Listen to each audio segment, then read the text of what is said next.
Bienvenue à tous et à toutes dans ce nouvel épisode du Fauteuil Rouge. Ici, on parle film culte classique, mais surtout, on partage nos coups de cœur cinématographiques. Alors une nouvelle fois, faites comme moi, installez-vous confortablement, mettez-vous à l'aise. On est parti.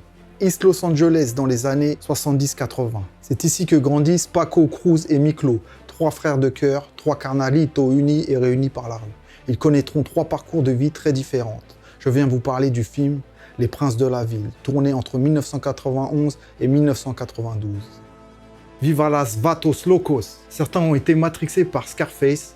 Moi, j'ai trois films qui, avec mes yeux d'ado, m'ont vraiment bousillé. Les Princes de la Ville est clairement l'un d'entre eux. Alors, comme je vous le disais dans l'introduction, on va suivre trois personnages. Tout d'abord, le jeune Paco, qui est un peu le meneur de sa bande appartenant au gang des Vatos Locos. Impulsif et bagarreur, il tournera le dos au gang après une course-poursuite suite à une rixe avec une bande rivale, les Tres Puntos. Il rejoindra l'armée puis deviendra inspecteur de police. Passons maintenant au deuxième personnage, Cruz. Il a de l'or dans les mains, c'est un peintre très talentueux. Il a une addiction aux drogues, conséquence d'une prise de médicaments, ce qui débouchera sur un drame accidentel qui malheureusement anéantira son avenir si prometteur, ainsi que ses relations avec sa famille.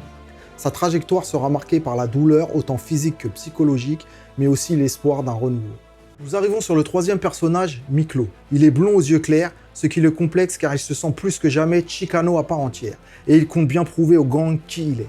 Il se retrouvera incarcéré et s'affiliera au gang des Latinos, la Honda, où il gravira les échelons à coups de services rendus. Il faut savoir que les scènes ont réellement été tournées à la mythique prison de Saint-Quentin, ainsi que dans les quartiers chauds de Los Angeles. Sachez qu'avant d'écrire cette chronique, pour des soucis de précision, dans le fauteuil rouge, on sait être professionnel,